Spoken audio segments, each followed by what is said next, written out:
ગણેશભાઈ પરીખ છે, વઢવાણ વેપારી એસોસિએશનના આગેવાન તરીકે સુરેન્દ્રનગરને મહાનગરપાલિકાનો દરજ્જો આપ્યો, પરંતુ એની સામે વઢવાણનું અસ્તિત્વ સાવ મટાવી દેવામાં આવ્યું છે. એટલે એની સાથે વઢવાણનું નામ જોડાય એ જરૂરી છે, અને નહીં થાય તો આ માટે બધા વેપારીઓ, ડોક્ટરો, વકીલો આંદોલનમાં બધા સહકાર આપવા તૈયાર છે. હું કલ્પેશ જૈન. સુરેન્દ્રનગર મહાનગરપાલિકા જ્યારે ડિક્લેર કરવામાં આવી છે ત્યારે તેની અંદર વઢવાણ ને જોઈન્ટ કરવામાં આવે, સુરેન્દ્રનગર વઢવાણ મહાનગરપાલિકા નામ જાહેર કરવામાં આવે. કારણ કે વર્ષોથી પૌરાણિક વઢવાણ જે એક સમયે વઢવાણ મુખ્ય સ્ટેટ હતું એની અંદર સુરેન્દ્રનગર ઊભું અસ્તિત્વમાં આવ્યું છે. ત્યારે આજની તારીખે પણ 7/12ના જે કંઈ દાખલા કહેવાય વઢવાણની અંદર નીકળે છે.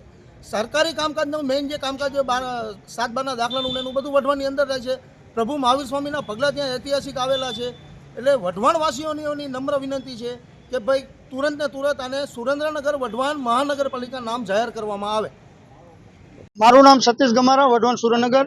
આજે સુરેન્દ્રનગર મહાનગરપાલિકા જાહેર થતાં વઢવાણનું નામ બાદબાકી થતાં આજે અમે એક વિરોધ દર્શાવી રહ્યા છીએ કે વઢવાણનું નામ બાદબાકી કેમ કરવામાં આવે.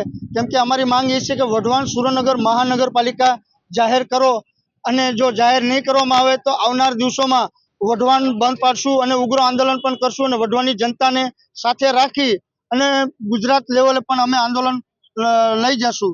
ત્યારે વઢવાણ આજે વર્ષો જૂનું વઢવાણ છે. જ્યારે વઢવાણ બાપ કહેવાય અને સુરેન્દ્રનગર દીકરો કહેવાય, ત્યારે દીકરાનું નામ ભૂસાવામાં, બાપનું નામ ભૂસાવામાં જઈ રહ્યું છે. ત્યારે અમારી માંગણી છે આ સરકારને કે વઢવાણનું નામ ક્યાંય ભૂસાવામાં ન આવે અને વઢવાણનું નામ જાહેર રાખો, વઢવાણ સુરેન્દ્રનગર મહાનગરપાલિકા જાહેર કરો.